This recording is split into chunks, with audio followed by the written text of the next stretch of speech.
जय बजरंगबली। आज की प्रस्तुति है सुंदर कांड का 6 से लेकर 10 श्लोक तक भावार्थ सहित।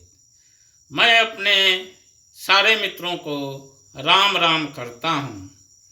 बड़ों को चरण स्पर्श एवं छोटों को शुभ आशीर्वाद एवं प्यार।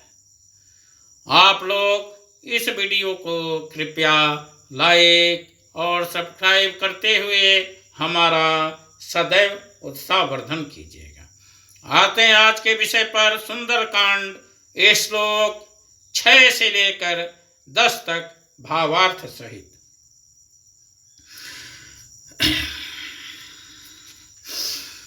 बदन पैठे पुन बाहर आवा, मांगा विदाता ही सुरनावा। मोहि सुरन जहि लाग पठावा, बुद्धि बल मरम मरम तोर मैं पावा।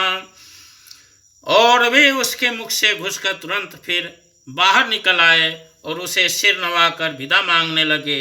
उसने कहा, मैंने तुम्हारी बुद्धि बल का भेद पा लिया, जिसके लिए देवताओं ने मुझे भेजा था।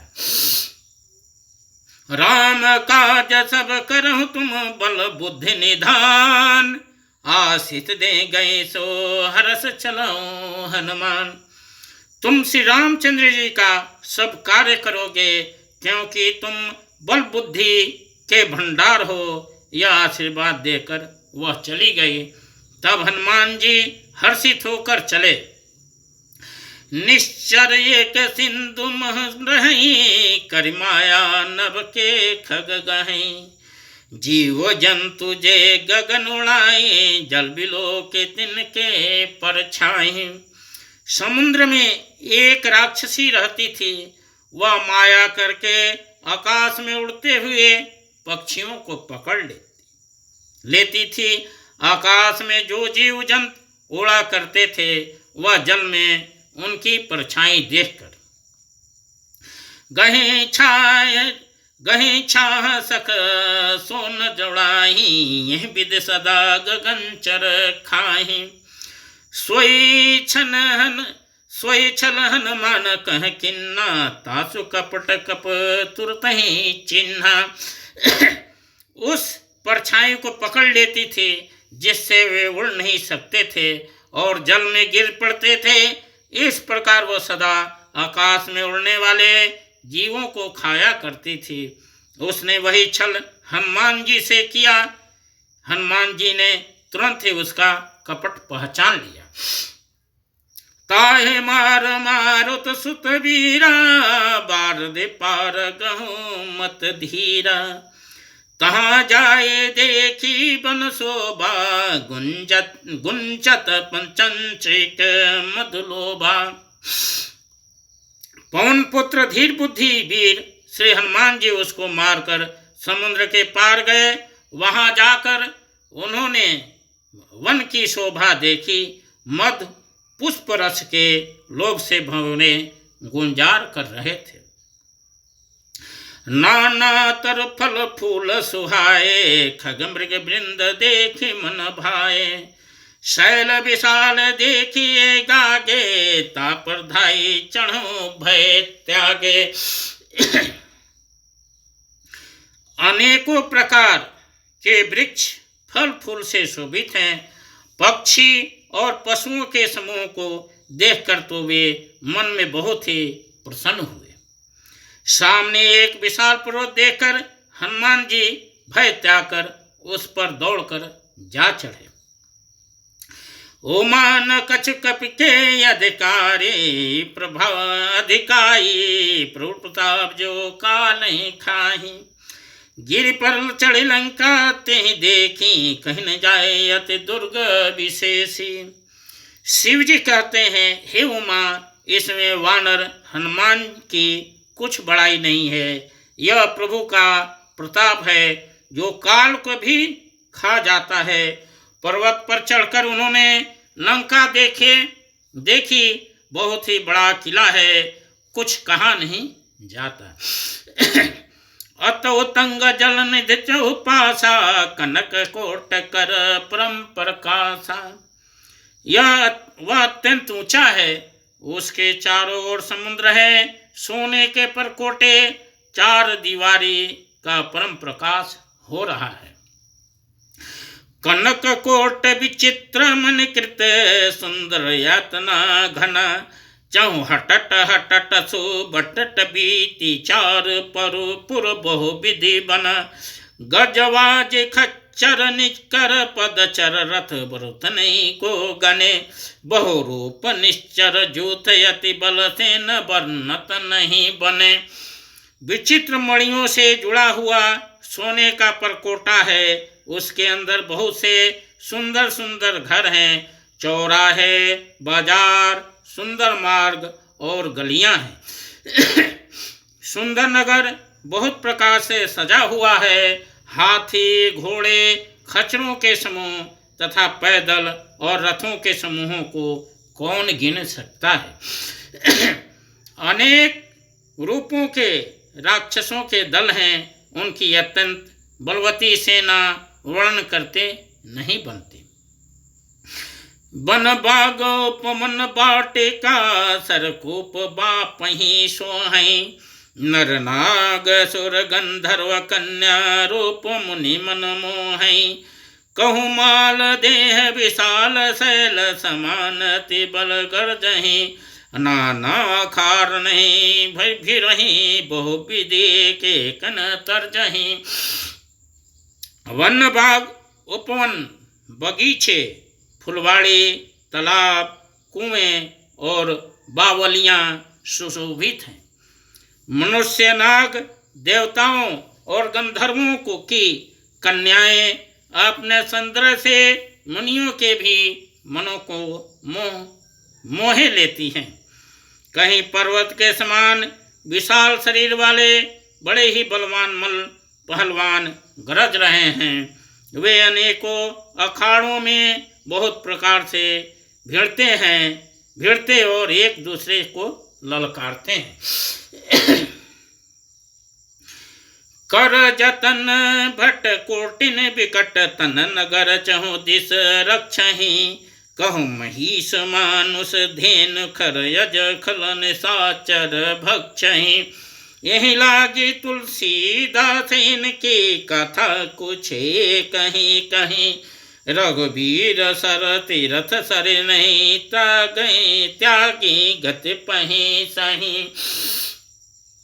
भयंकर शरीर वाले करोड़ों योद्धा यत्न करके बड़ी सावधानी से नगर की चारों दिशाओं में सब ओर से रखवाली करते हैं। कहीं दुष्ट राक्षस भैंसों, मनुष्यों, गायों, गधों और बकरों को खा रहे हैं। तुलसीदास ने इनकी कथा इसीलिए कुछ थोड़ी सी कही है कि ये निश्चय ही श्री रामचंद्र जी के बाण रूपी तीर्थ के में शरीर को त्याग कर परम गति पावेंगे। पुर रखवारे देखी बहु, कप मन किन्न विचार, अति लगरो पधरो निस नगर करो पैसार। नगर के बहुसंख्यक रखवाले को देखकर हनुमान जी ने मन में विचार किया कि अत्यंत छोटा रूप धरूं और रात के समय नगर में प्रवेश करूं। मसक समान रूप कपि धरहि, लंकहि चलो सुमरि नर हरहि। नाम लंकनीय कनिश्चरहि, सो कह चलसि मोहि निंदरे। हनुमान जी मच्छर के समान छोटा सा रूप धारण कर कर नर रूप में से लीला करने वाले भगवान श्री रामचंद्र जी का स्मरण करके लंका को चले। लंका के द्वार पर लंकनी नाम की एक राक्षसी रहती थी। वह बोली, मेरा निरादर करके बिना मुझसे पूछे कहाँ चला जा रहा है।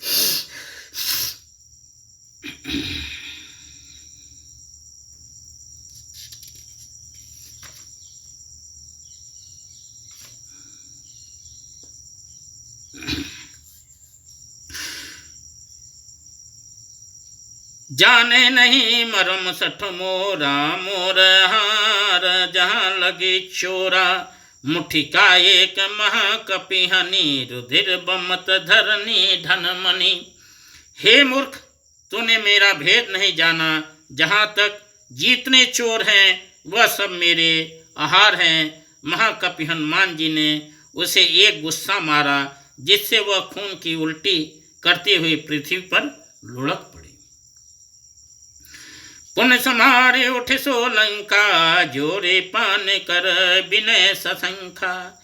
जब राम नहीं ब्रह्मवर दीन्हा, चलत बिरंची कहाँ मोहि चिन्हा।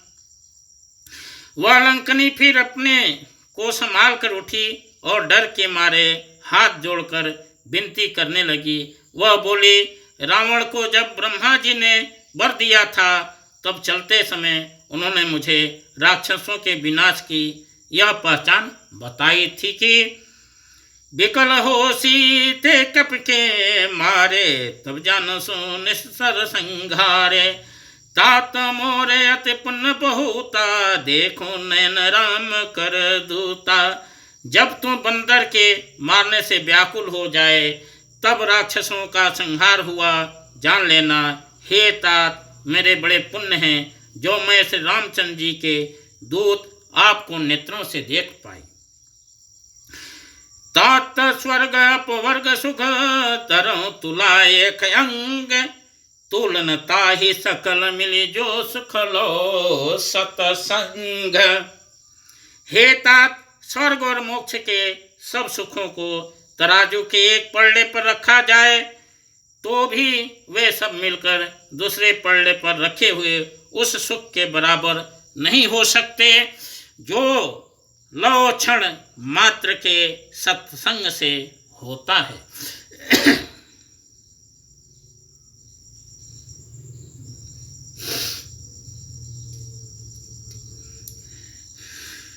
प्रवसी नगर की जय सब खाजा, हृदय राखे कौशलपुर राजा।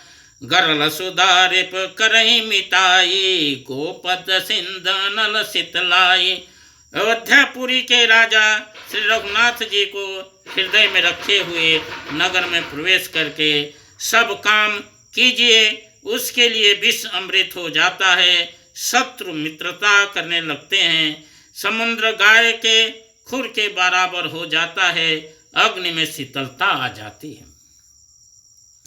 गरुण सुमेरु रेणु समताही, राम कृपा कर चितवा जाही।